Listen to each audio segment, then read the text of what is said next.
Manga. One day, my wife Yomiko got mad and left the house. It's her fault though. I was just tired of how selfish she was acting, so I just lost it. This isn't the first time she left the house. She doesn't seem to like admitting that she's wrong, ever, and started throwing temper tantrums and leaving the house. That's why every time she left, I just thought, here we go again, and left it alone. But then, some random woman I've never seen before showed up. You're Tano, right? Yeah? I'm Yomiko's best friend, Ako. Eiko said that, and said that Yomiko was at her house bawling, writing up a divorce paper. Apparently, Eiko was the one that spurred it on. I was so caught off guard that, do you even know why she left the house to begin with? Of course. You said something terrible, right? I know she yelled at you. She's the one that was in the wrong. She's a stay-at-home housewife, but she doesn't take care of the house and goes out all the time. She comes home late at night, and while she's out, you can't get in touch with her. Housewives have stress too. You need to hold it in. Okay, I can do that sometimes, but it's every day. I'm tired with work every day, but she goes out, plays, comes home late without taking care of the house. You're seriously such a small man. Men should do things around the house now too, you know. There's nothing weird about that. I mean, I won't say that it's a woman's job, but Yomiko doesn't work. She can at least do the chores, right? Oh my gosh! You're so annoying. I mean, that's not even why I got mad. She stole my money from our savings account, and I kept telling her stop, but she wouldn't listen, so I told her to cut it out. That's still not enough to get mad at her. You're a small man. No. You realize that if you pull out too much money and you can't pay rent, you're screwed, right? And she's using that for leisure. She's saying that she borrowed a little bit because she was struggling this month. You're married to her and you can't tell how she's feeling? You're the worst. What? Am I the bad one here? And you realize she didn't just borrow a little, right? What exactly is she doing with an entire rent's worth of money? She just wouldn't let up, and is apparently pushing Eiko to sign the divorce papers now too. If Yomiko comes over again, she's going to take it herself, apparently. Take better care of her, huh? Yeah, kiss my ass. She wouldn't listen, so I just closed the door and asked her to leave. Yomiko came home the next day. According to Eiko, she was crying and bawling writing the papers, but there's no messy makeup and no signs that she was crying. If anything, she reeked of booze and was in a good mood. She showed the divorce papers to me condescendingly. Look, if you don't want me to take these to the office, you better obey me. She changed and ran out again. Of course, she didn't intend to give back the money she withdrew. I had completely detached from her. Afterwards, I thought that I'd really punish her and quietly got ready for the next few days. Of course, her behaviour escalated. She never did the chores, but she would come back when she got tired of playing and wanted to sleep. Every time she came back, she'd buy more clothes, more accessories. The place we lived in was a pretty good place, and I had a habit of leaving a pretty hefty amount of money, almost all of my bonus in my account, so I wouldn't forget to pay rent. Then she pulled that money out, so I'm sure she's got a lot of money. But that ends today.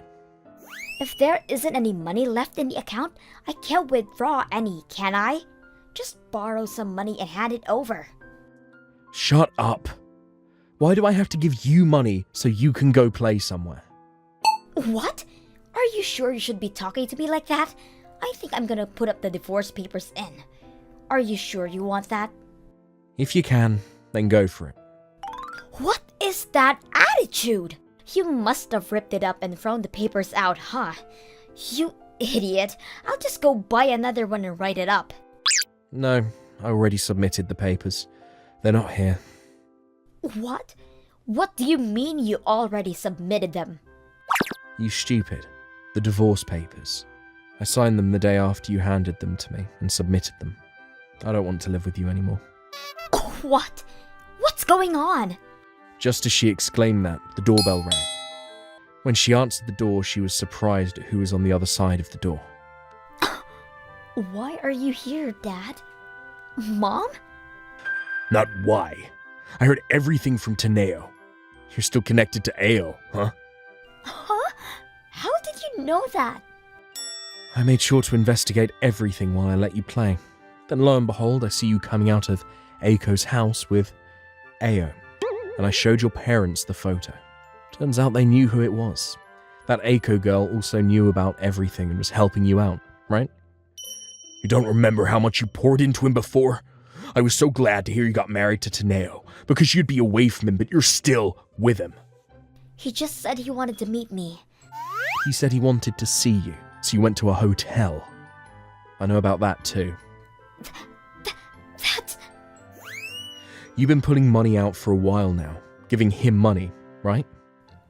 No, that was just for playing. You really think that stupid excuse is gonna fly, you stupid child? I'm so sorry, Teneo. I know you guys got a divorce, but we'll be sure to repay you for everything. I'm so sorry. I know you took great care of my daughter. I'm so sorry. Come on, Dad. Stop. The father-in-law begged.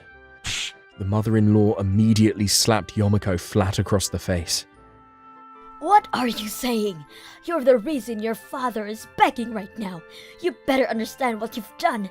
You're not related to Tano anymore, so you can't live here. We're going back to the countryside.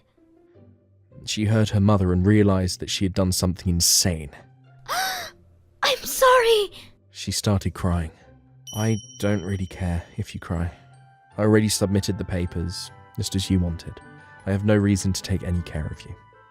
Oh, and you and Ao will both be paying me for damages.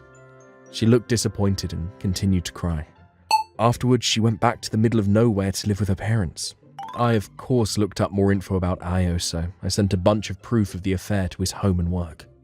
Apparently, he was already married, and even started working at his wife's parents' company. That's why after the affair was found out, he lost his status, his work, and his marriage. We also added a lawyer to the mix, and I ended up suing Aiko for helping things along. She also worked at Ao's wife's company, and surprise, surprise, she also had a relationship with Ao. I also went ahead and sent the photos that I got from the PI office to Ao's house, and Aiko was sued by Ao's wife as well. Serves you right. I got my money in damages and moved out of my apartment before Yomiko ran away from her parents' house and stormed my house. Figures. About a half a year later, my ex-wife came back to my ex-house and started banging on the door. I live a nice life now, with no problems, but I am so glad to have moved without thinking twice. That was close. A childhood friend of mine was self-employed in a small town by the sea, running a rental warehouse shop, or rental storage space. The ocean there was a surfing mecca, and many surfers visited every day. The warehouse was open 24 hours a day. Each storage room is also equipped with lighting, so even late at night, the storage room is well lit and easy to load and unload. There's one power outlet, so you can charge your cell phone and other devices. And since users can freely use the water supply outside, it is the perfect place for surfers. Inside, you can leave your surfboard and all your gear. Visit in the summer before you go to work in the morning, and when you're done surfing, wash yourself off at the waterworks. Some people would change in their own warehouse, and it was quite busy. I don't surf, but I rented the smallest space in the warehouse, and I would leave my fishing gear there. Even though it's small, there's a 2 square meter space, so when I go fishing at night, I would pass the time making gear and reading books until it was time to go fishing. One late night, on my way back from a fishing trip, I walked over to the vending machine behind the warehouse to get something to drink, and I saw a couple of kids hanging out. Wow, that's awesome. Seriously, it's so good. And it was pretty rowdy. I wondered what they were doing, so I looked closely in the dim light and saw that they were tagging the walls of the warehouse. It was what you might call spray art or graffiti. And it was pretty bad if I leave them like this. I was afraid they would cover the entire wall. To seize the scene, I grabbed one of the kids from behind who was absorbed in the graffiti. "All right, that's enough," and shouted loudly. The startled kids all stopped at once and turned to me. Then they all dashed away, except for the kid I'd grabbed hold of. The kid who got caught. Somebody help me! and called out for help to his friends as they ran away. But not one turned back, and the kid was left behind. I called my friend, the storage owner, who lived nearby. Come to the vending machine in the back right now. His kid was doing something bad, so I got hold of him and let him know. I'll be right there. I'll take about 15 minutes, so keep hold of the kid. So I waited for him to come. Old man, get your hands off me! It hurts! If I let go of your hand, you'll run away. And I'm not an old man yet. I won't run. I don't trust you. He would try to run away at the drop of a hat while waiting for my friend to come over. So I put my arms around the kid the whole time, holding his wrists behind his back. 3 minutes later, the friend comes along. What happened? The wall, look. I shined the flashlight I was holding in my hand on the wall and showed it to my friend. Huh? What is this? It's so bad! My friend was angry. This kid was graffitiing with a couple of his friends, and I thrust the kid in front of my friend. Hey, give me your phone. What are you going to do? Just give it to me, he growls. The kid reluctantly pulls his cell phone out the back pocket of his pants after being confronted. My friend immediately took the phone and called the kid's house, and then the kid's father picked up the phone. Please come to the Tanabata rental warehouse near the beach right now. We need to talk to you about what your son has done. My son? I mean, what time do you think it is? It's 1 a.m. Is there a problem? What do you mean? What do you want this late at night? You have no common sense. It's your son who has no common sense. Anyway, your son has done something terrible to our warehouse, so please come as soon as you can. I don't know what he did, but can't we do this tomorrow? Okay. We were not going to call the police if we could talk to the parents first and settle this. But, well, if that's the case, I'll have the police come and take care of it. What? The police? Ugh, I understand. I'll be right there. After a while, since the father was knocked awake in the middle of the night, he drove up with a sulky face. Yes, I'm here. Why did you have me come here this late at night? What did my son do? Well, take a look at this. And I shine my flashlight on the graffiti again. The father looks at the graffiti and... What? You called me up in the middle of the night for this? He was stunned. What? Graffitiing on a wall in someone's house isn't a big deal. I mean, all we have to do is repaint that, right? Okay, I'll pay for the paint at least. The friend, annoyed by the father's reticent attitude. You'll pay for it? Only painting this part would change the texture and color, so I'll have you paint the whole thing. I'm relieved to hear that you'll pay for it, he said. But paint the whole thing? Isn't that a little too much? And the father suddenly starts to panic. Our paint is special. Originally, it was just a warehouse that was converted and built without any insulation, so we use a special paint that reduces the rise in temperature on the surface of the walls. It's pretty expensive. And the whole place is tanned, so a fresh coat of paint on a part of the wall would make it stand out, so we would need you to repaint the whole wall. And speaking of repainting the whole thing, the warehouse is a monstrosity, about 1,000 square meters in size. And since it's a special paint, the estimate alone would cost several million yen at least. Then the father suddenly turned pale and, "Why did you do this?" began to question his son. And then the son, in a whisper, I thought it would be cool. Hearing that, the father startled, and, yes, if you look closely, this graffiti fits the atmosphere of this warehouse so well. It only looks like a scribble if you look at it that way. But if you think of it as art, it's cool, don't you think? He said. No, that's too much of a stretch. It was obvious that he was trying to avoid having to repaint the whole thing. And then the friend. You're right. It's starting to look cool the more I look at it. He started to agree with the father. Huh? I was surprised, and so was the kid and his father. Right, isn't it? And just as the father was relieved, my friend quickly. Then draw this cool thing over there, too. He pointed to a brand new car that the father came in. What? On the car? But I just got that car and... You looked at the graffiti and said it was cool, didn't you? I did, but I don't think that car and this drawing would go together. That's fine, if you paint it and think it doesn't look good, you can just paint over it. The father could not say anything and fell silent. And then my friend followed up. If you're going to draw it all over so it can be seen from all directions. It's either that or I call the police. Which do you prefer? And he pressed the father. In the end, he chose the police, so they were summoned. And the kid was taken home by a police car. After that, the faces of all the kids who had been graffitiing with him were revealed. And they were all severely scolded by the police. On top of that, the school found out and suspended their attendance. The warehouse was repaired at a fixed price by a contractor, and my friend painted it himself with home improvement paint. The incident happened on my way home from the hospital. I picked up my medication at the prescription pharmacy and then went outside. Then, a woman who was a short distance away came pedaling toward me on a bicycle, and at a very fast speed. Oh no, I'm gonna get hit. As that went through my mind, the woman snatched the bag of pills I was holding in my hand. I was so startled by the suddenness of that event that I stood there stunned. The culprit was a mother with a child on the back of her bicycle who looked about 5 years old.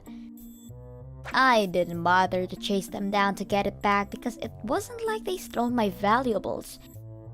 Why would she steal medicine? I thought that as I watched the thief of a mom leave. The boy on the bike was wearing a mask, so I wondered if she was going to give it to him for his cold. Oh, wait! That... I quickly shouted, but the mom disappeared in a flash.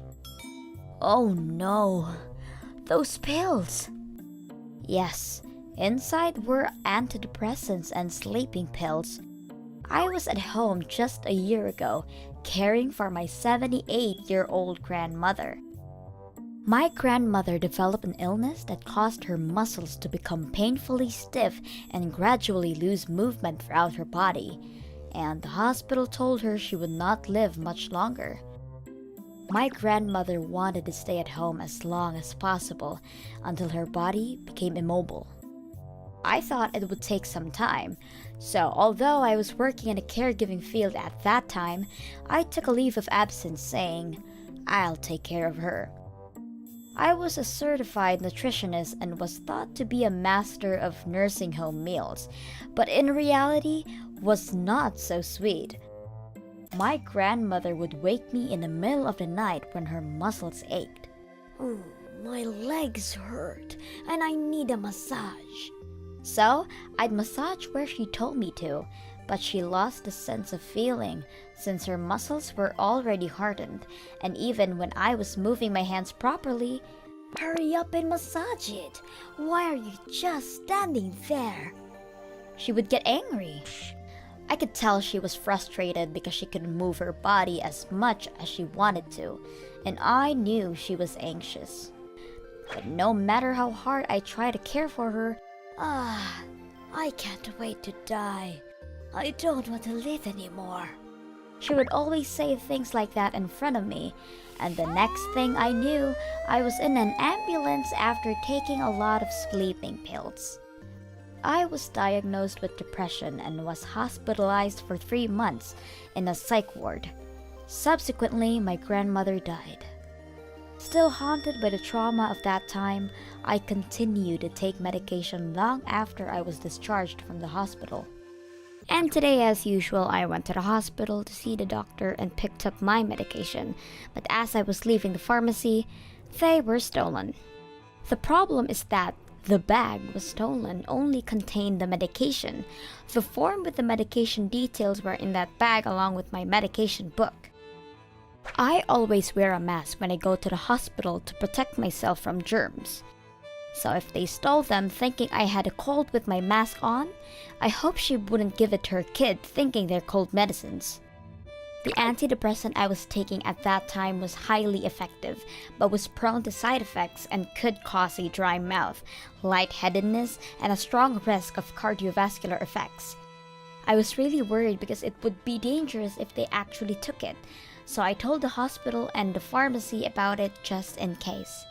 With the pharmacist. I just hope they don't carelessly take it. I was so stunned by this bizarre event that I forgot to go to the police and went home. What are you waiting for? Hurry up and go to the police! My mother told me to, so I went to the nearest police station and reported the theft. The next day, the thief mom was arrested without a hitch. To the prescription pharmacy. My son fell ill because of this pharmacy. Give me compensation. Apparently, a young mother came into the pharmacy and was screaming and making a lot of noise. The pharmacy asked for the mother for her name and the name of the medicine, and she said it was a cold remedy. But when she showed him what they actually were, the pharmacist immediately knew it. It was an antidepressant and a sleeping pill. The name of the medicine was also written in small letters on the back of the package, but the thief of a mom who thought it was a cold medicine gave it to her child without looking at the name. The name and the address were not registered as a patient, and since the pharmacy is near the clinic, the pharmacist usually recognizes the patient's face, but he had no recollection of the woman at all. The pharmacist thought of the worst and said, We handle a lot of psychiatric drugs in particular. Taking them in the wrong dosage could be fatal. He explained to her, and the mom started to get upset. No! If you're going to prescribe a drug like that, make sure you put the instructions on it. She began to rant. It is our rule to tell you the contents of the instructions in front of you before we give you the medicine. So, there is no way we would give you the medicine without the instructions, or without enclosing them in the bag. Although the pharmacist explained, I told you it wasn't in there. You forgot to put it in a bag, didn't you? But she wouldn't listen. My son just fainted and collapsed. What are you going to do? Isn't that what you call professional negligence or something? Just give me the damn alimony. She snapped and grabbed the pharmacist. The pharmacist asks the woman to calm down. Calm down. Where is your child now? Is he in the hospital? My mother's looking after him. It's too expensive to take him to the hospital. Hey, what did my son just get drugged with?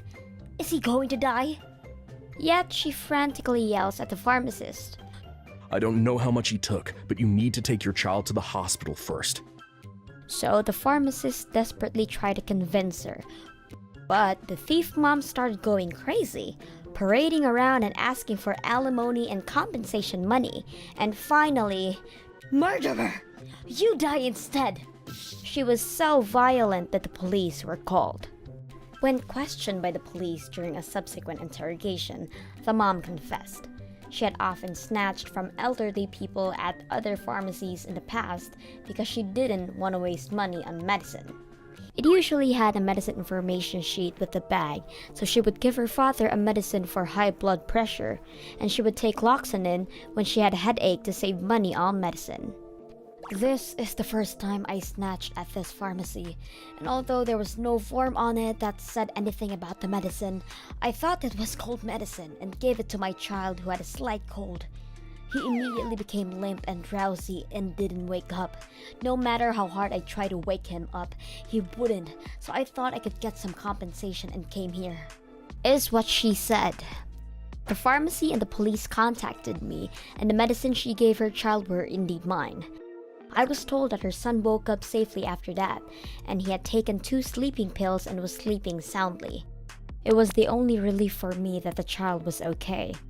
At first, I wasn't sure until the last minute whether I should report the theft because I thought the police would think it was just theft of medicine. But they had received reports from other people regarding the theft of medicine, so they readily accepted my report, assuming it was the same culprit. Thanks to your report, they were arrested without incident. And they were so glad that I have decided to report it. But even then, giving a child medicine, not knowing what it is terrifying. And the fact that she thought she could get alimony for something stolen is something else. I'm glad that the worst was over, but I can't help but feel sorry for the kid who was the biggest victim of this incident. My name is Eri. I married my husband, Shu, a year ago. Shu was cheerful and always took the lead on dates, so I felt safe when I was with him. On the other hand, I was shy and had a hard time expressing my thoughts to others, so I only think I was attracted to Shu because he had something I didn't have. I thought I would marry Shu and have a happy married life, but I was wrong. After a while of living together, Shu began to constantly complain about me, and I felt suffocated. Why is your cooking so awful? I'm sorry. I work and earn money, and you can't even do the job of a housewife. I'd rather go out to eat than eat such bad food. And on another day... You can't even clean properly. What? But I cleaned today. See all that dust piled up? Are your eyes blind? I'm sorry. You can't even do the housework properly. What a mistake getting married to you. It was a daily occurrence to be cussed like that. But I thought there was something wrong with me which made Shu, who was always so kind, angry, and I desperately wanted him to go back to how he used to be. Even if I argued, the abusive words just came back stronger. So I couldn't say anything back and just obeyed Shu. Then one day, my father passed away. He was a very kind and dependable father. I was suppressing my grief and making preparations for the funeral.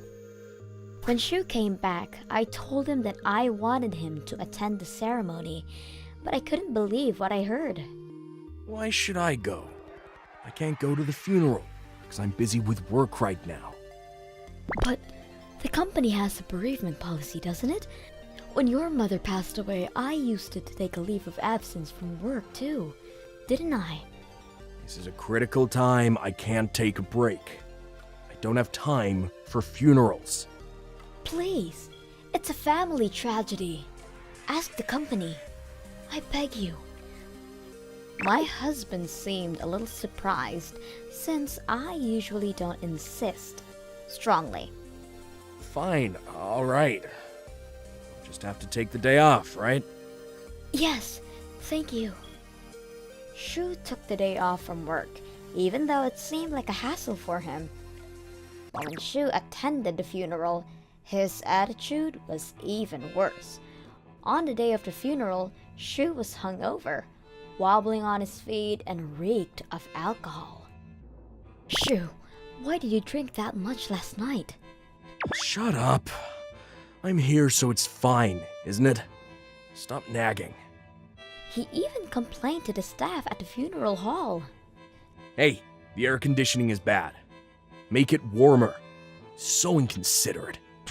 After that, he went to sleep as he snored, and when the funeral was over, he quickly went home alone. And I felt my relatives whispering to each other, looking at me. My brother and my sister were very concerned after they saw Shu's behavior. Eri, isn't Shu's attitude terrible? You also seem to be somewhat reserved towards Shu. I'm worried about you. Are you okay? Sis, you know if you have any problems, you can always tell me. Shu's a little crazy. Yeah, thanks. After hearing my brother and sister's kind words, tears welled up in my eyes and I felt sorry for worrying them. When I got home, Shu was relaxing again, drinking and watching TV. Shu, how can you behave like that at a funeral? What are you talking about? I took time off work to go to your funeral. Why do I have to hear you complain when I'm the one who's supposed to be thanked? No, it was my last goodbye to my father. Shu ignores me and watches TV and laughs like he's done talking about it. Enough! And give me back the watch my father gave me as a memento. You won't use it anymore. My father wanted you to have it, but I don't want you to have it. So, give it back. Huh? Oh, I sold that. What? What did you just say? I mean, even though it's a memento, it's an old watch, and I didn't even like it. So what's the point in keeping it? I went to the pawn shop in front of the station and cashed it in. Pawn shop? For cash? I can't believe it! I couldn't believe my ears. I can't believe he would do such a terrible thing to me. I was so angry I could feel my feelings for Shu going down. It's a gift. What I do with it is up to me, isn't it? How can you say that? It's my father's memento. Selling it without asking me is insane. Don't be so angry. Let's get some good food with the money I got. At that moment, my anger peaked to the max. And then I hit the desk as hard as I could, and Shu was startled. You've got to be kidding me! What the hell were you doing? Which pawn shop did you sell it to, huh? What? The one in front of the station. I'm asking the name. Hurry up and tell me. Don't yell at me like that. It was called Oriental. Oriental, huh? Alright. Speaking of which, you're quite the awful abusive husband. I was fooled by you. I've been doing the housework for you every day, and all you do is complain. And you sold my father's memento? You piece of shit! I don't want to see your face anymore. I'm divorcing you. I said that and went straight to the pawn shop in front of the station to get back my father's memento. I felt better because I was able to say everything that was bottled up in my heart about my marriage, and I wondered why I had been brainwashed by such a man. When I got all of my belongings and left the house, he probably thought I would come home sooner or later. My husband, who was underestimating me, kept calling over and over again, begging me to stay when he found out that I was not going to change my mind about the divorce. Ari, my bad. I had no idea you were that stressed. You didn't think I was stressed? How can I not be stressed after being verbally abused by you every day? You're an idiot! I married an abusive husband like you, and it was a big mistake. No, Ari. I can't do this without you, please. After I got fed up, I hung up the phone. Even after that, the text messages never stopped, and my intention to divorce never changed. Since my husband has a big ego, he couldn't stand the rumors in the company that he was divorced and his wife had run away from him. My in-laws contacted me to say that he had a mental breakdown and became a recluse. They repeatedly apologized and asked me to reconsider the divorce. After I explained to them about my ex-husband and his many abusive comments and told them that I've learned my lesson about living with a harasser, they seemed to have given up on the idea. And my husband? He kept refusing the divorce, and after so much wrangling, he ended up signing the divorce papers when I told him I would bring this to court. Of course, I received alimony and other compensation for the harassment, and I was free. I told my mother, brother, and sister, who had been worried about me since I decided to get a divorce. But they seemed deeply relieved. My family has supported me in so many ways since the divorce, and I can't thank them enough. My family says I'm much brighter and more energetic than I was when I was married. I'm now looking for a job so I can get back on my feet as soon as possible. From now on, I want to be free to live my life as I see fit.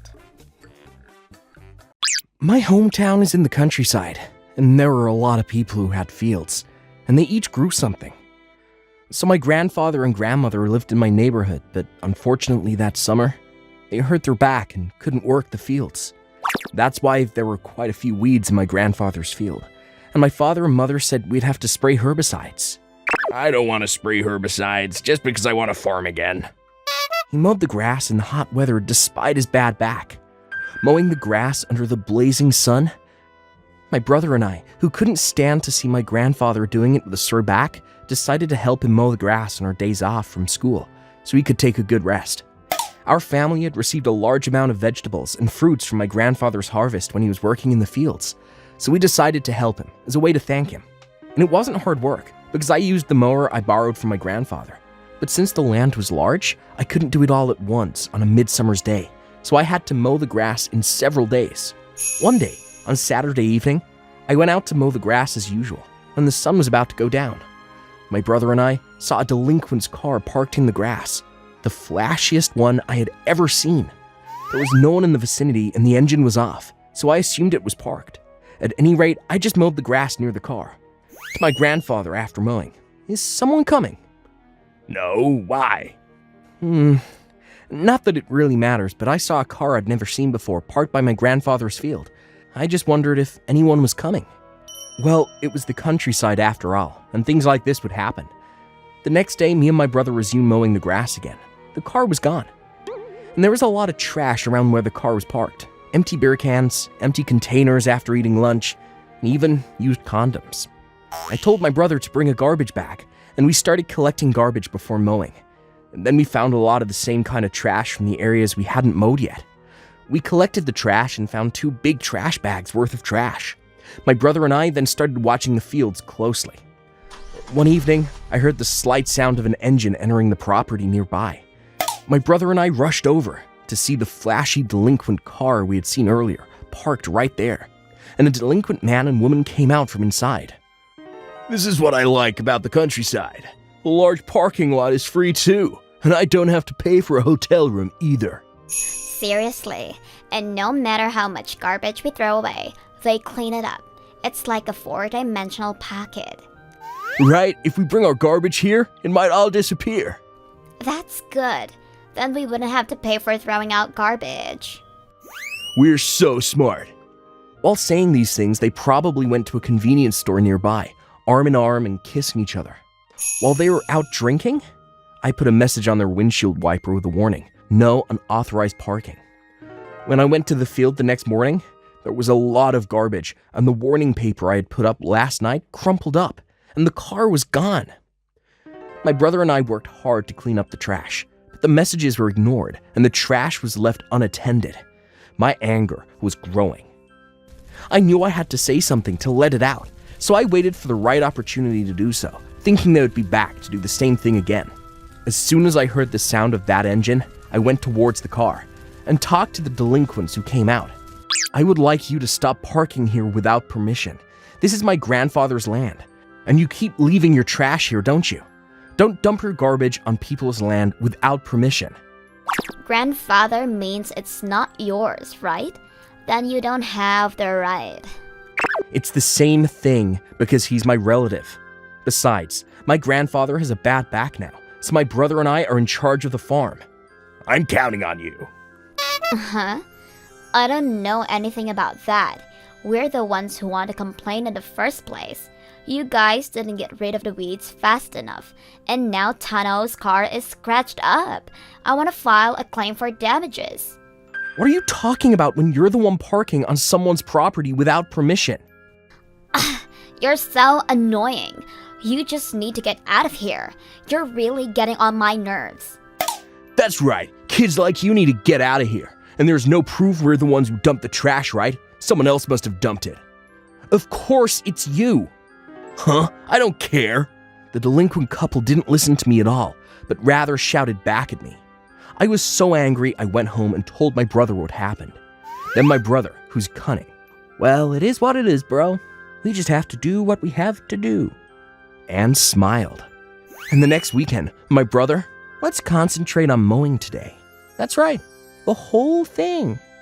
And he mowed the grass from early in the morning. Thanks to that, the place was cleaned up. There's a lot of grass, but they said the wind is going to get stronger later on, so let's dig a hole and bury it. And my brother grins. Then I realized what my brother was trying to say. I think that's a good idea. We should also remove the large stones and pebbles and bury them together. And we both cleaned it up nicely. And that night, my brother and I heard the sound of an engine and ran over. The delinquent couple happily parked on the clean lot. They were already dumping trash, so we took evidence. At that moment, there was a big sound of something falling. Unaware of the hole we had dug, the rear of the vehicle body completely fell into the hole as they backed up and couldn't get out. Then I heard their voices in a panic. Hey, What was that sound? I don't know. I can't move. Aren't we in trouble? Do something about it. I'm trying. We heard them yelling and screaming in a panic, and my brother and I looked at each other and giggled, trying to keep our voices down. They tried to get out of the car with full throttle, but the dirt, pebbles, and grass that we used to weigh them down got caught up in it. The pebbles flew all over the delinquent's proud car, scratching it, and the engine was making so much noise, the neighbors came over to see what was going on. And everyone, "You're disturbing the neighbors this late at night." "What, you're stuck in a hole? Then hurry up and get your car out and go home." "This is what happens when you park your car on someone's property." After being yelled at, the delinquent couple was completely bummed out. Even after getting yelled at, the delinquent couple still brazenly asked the neighbors to help them get their car out of the hole. But, "You got what you deserved, huh?" They were dismissed. Since this was such a rural area, many of our neighbors know each other. My grandfather liked to grow things on his farm, but he also liked to give them away to his neighbors. So it was only natural that everyone didn't like these guys who were parking around my grandfather's farm without permission. "Here you go." Oh my. Hey, what are you gonna do? I'm gonna look for road service online. I watched with my brother for a while, and they had a tow truck pull them out of the hole. The road service man. "How did you even get stuck like that?" And laughed at him. "Do you want to pay cash, or do you want to pay by credit card at a later date?"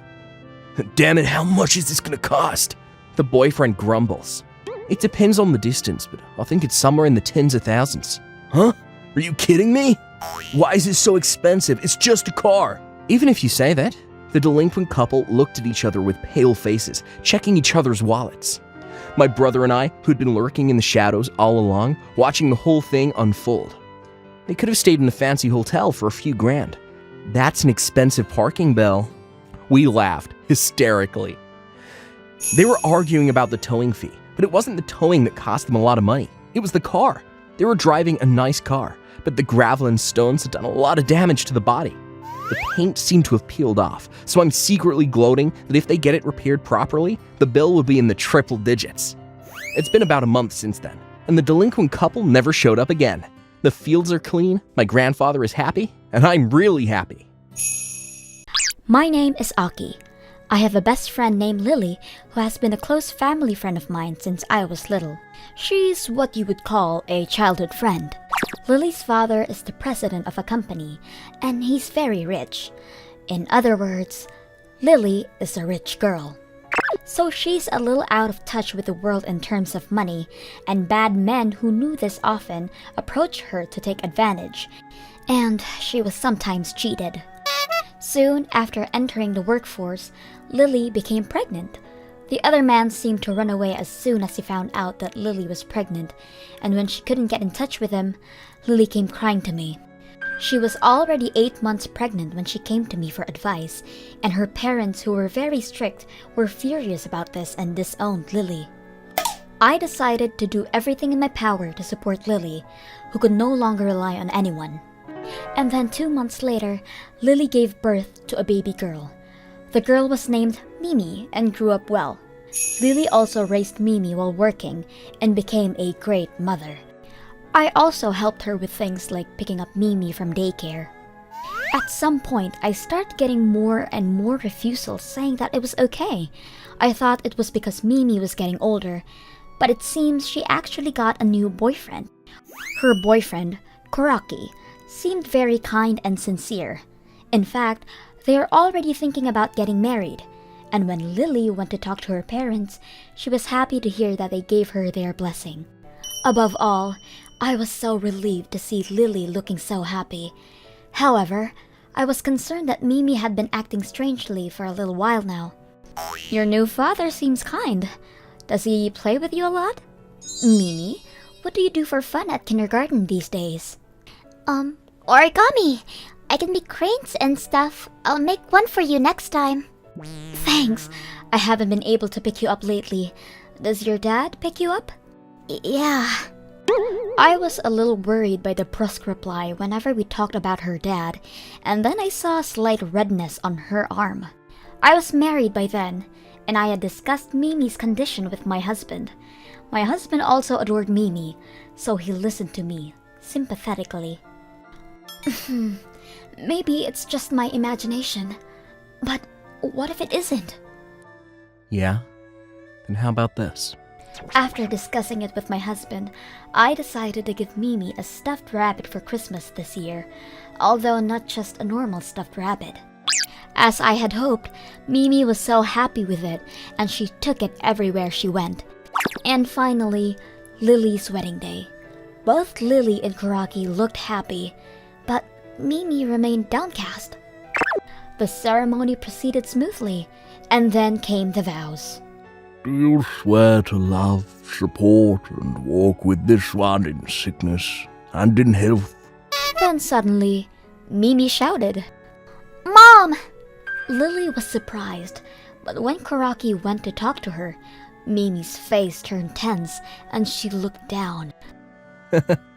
I guess she got nervous. Then the ceremony ended without incident, and the reception was held.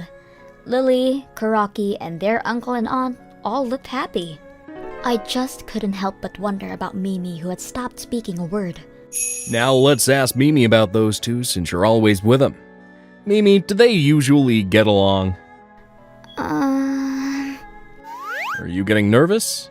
Okay. Where did you enjoy going with your new dad? What's wrong with Mimi? Maybe she's surprised about being asked so suddenly. I ran to Mimi when I saw her like that. Mimi, isn't there something you want to tell your mom? I'm scared. Okay, I'll take care of it then. I borrowed the stuffed rabbit that Mimi had been holding onto all day, and then I took the microphone from the MC and pressed a button on the stuffed animal. Then the audio played back from the rabbit. Mimi, don't come near me. I don't even want to see your face. I hate kids. Then why do you have her with you? It's all about the money. Her mother is the daughter of a rich family, so if we can get married, the money will come in. I don't want to be with this child, but if I think of her as money, I can put up with it a little better. The only person I love is you. I see. Ryuji, you're so evil. All I had to do to deceive her was to treat her nicely for a little bit. Marry her for a few months, then I'll leave her. Hey, you! Don't touch my stuff without permission. Ouch! Mimi, you don't want me to do awful things to your mother, do you? Then listen to me, okay? I don't even know whose kid you are, and I'm still playing the father, so my orders are absolute. What? You don't even know whose kid this is? That's hilarious. Yeah, Lily got tricked by a guy and had a baby. She really is stupid, and she's getting fooled by me now. Oh my, poor woman. What is that? What's that audio? What kind of prank is this? That's not me.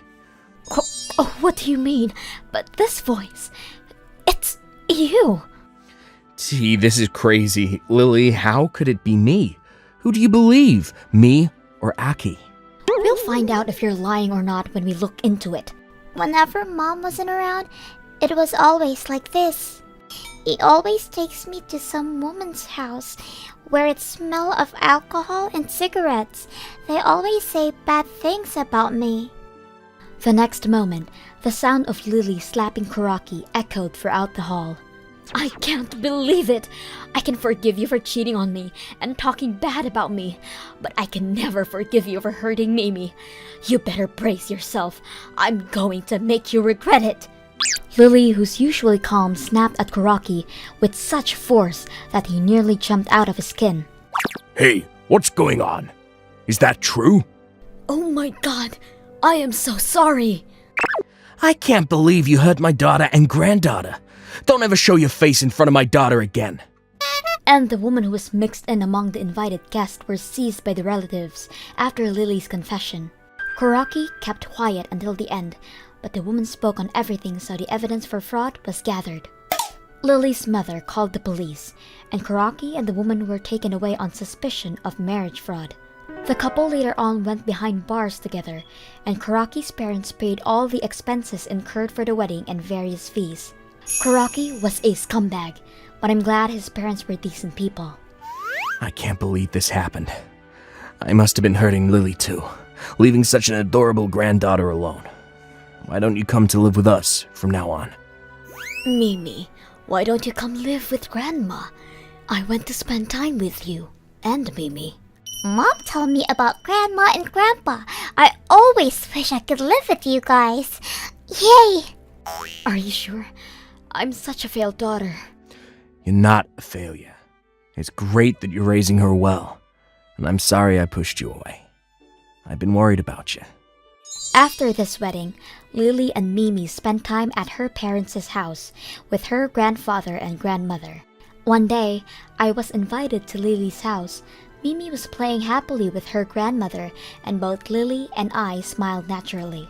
I'm so happy we're able to smile like this. But still, that recording functions amazes me. Aki, I'm in debt for all the help you've given me. Right. I was so surprised when I read the manual after I gave it to her. On the day of the wedding, Mimi was acting weird. So I took a chance and it worked. I was surprised myself. I didn't give it to her for the recording purposes. But still, modern technology is incredible. I can't believe it starts recording by holding it tightly. We were able to record the evidence thanks to Mimi.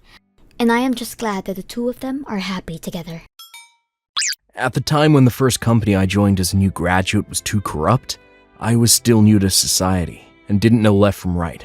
But my senior who entered the workforce before me, "My company is so corrupt it's crazy," and I heard him complaining about it.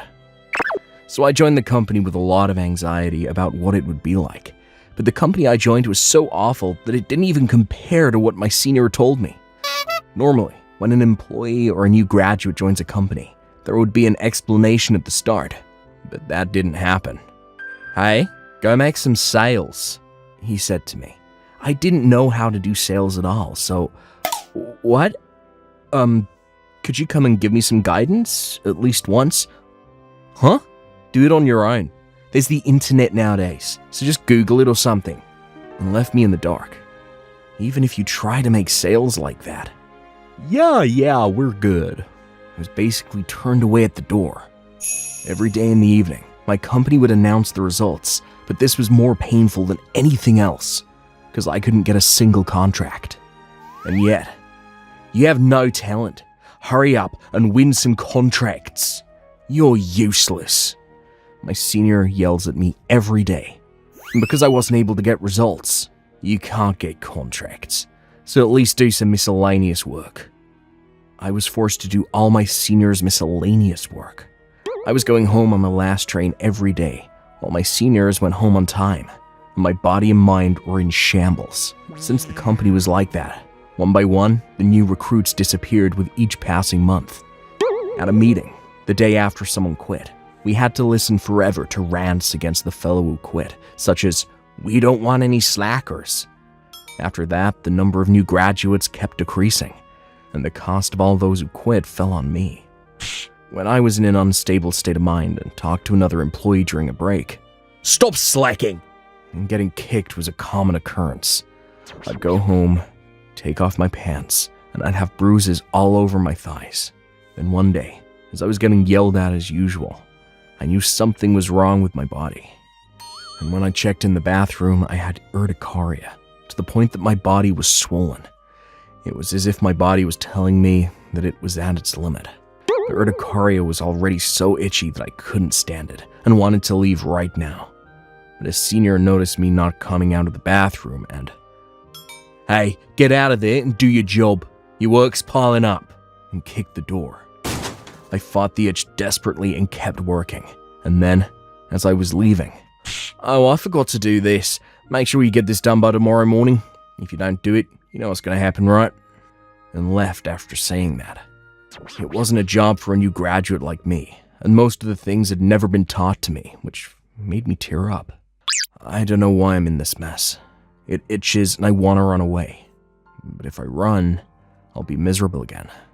My thoughts were screaming. I finished what I could and went home. The journey home was truly hellish, and when I got home, I collapsed at the front door. My mother, who was sleeping at the time, woke up from the noise and was startled by my condition, and immediately took me to the emergency room. when I showed it to the doctor. This is bad. You're about to go crazy, aren't you? And they gave me steroids and stuff. The urticaria disappeared after I was given a shot of medicine. But on the car ride home, I blurted out, "I'm at my limit." You're still young. You can manage, even if you quit. I was relieved, but at the same time, my gut was churning. But I can't let them get away with this, and bit my back teeth. I decided to take revenge. And the first thing I did was talk to my colleagues who quit. According to my former colleague, as soon as they decided to quit, the company made them leave on the same day, telling them they wouldn't pay them. And that month, he actually didn't get paid. And the senior, "I'm a former artist. I don't know what'll happen if you cause a commotion," and apparently threatened him. I heard about this and decided to talk to an old friend of mine. Since I rarely invite people out, my friend was happy that day and said, "It's been a while." But then he saw my face and noticed something was wrong. "Something bothering you?" He made it easy for me to talk, and I told him everything that happened over drinks with my friend. And my friend said, "So when are you quitting?" To which I replied, "Today." He said, "Okay," and walked out. The next day, I opened Skype on my iPad Touch in the morning, went straight to work. When I came to work, around the time when everyone had all gathered, my senior, "Hey, you finished the work I told you to do, right?" he said. "No, I didn't do it because I can't do what I'm not taught. I mean, I can't keep up with this company, so I'm quitting." After saying that, my senior grinned and said, "I'll see. I'll go call my superiors." And after a while, the bosses and executives came over. And then the discussion began. Senior, seemingly disappointed. "It's a shame you're quitting, after all the time and effort I put into teaching you." He said that, but I ignored it. And the boss, "Maybe this company was too much for a new hire like you. Well, that's okay. This month's paycheck is past due, but I don't have it, so you can just go home," he said. "What? Please pay me." No, they say it's an ill bird that fouls its own nest, right?" "What? Are you kidding me?" When I snapped, he kicked the desk and grabbed me by the chest. "Hey, do you know what happens when you screw with people? Don't get cocky." "I dare you." Then the idiot senior, "You know he's got my back, huh? I don't care if you cry later." He smiles wanly. Then bring them here, right now." "Are you serious?" Senior bursts out laughing. At that moment, a tremendous blaring military song rang out from the front of the company. Everyone in the conference room except me looks aghast. We're on the same playing field. Come on, bring him out. In fact, in front of the company was a vacant lot, where several black right-wing streetcars were parked. Ahead there is my friend. "They have the right wing protecting him, right? Then they better talk to me. I'll take care of it." And took it on. My friend was in the car listening to the Skype call, and he just told me that if they threatened me, he would threaten them back, in the midst of echoing military music. "Where's your support, senior?" My friend said it would be easier to solve the problem if the right-wingers talked to each other. When I told the senior, and the boss's face turned pale in a panic. "You weren't bluffing about who has your back, right?" His eyes kept swimming. "All right, let's start over, shall we?" The senior and the boss shook their head vigorously when I told them. The conversation from there on went smoothly, and the company said they'd pay me the money promptly.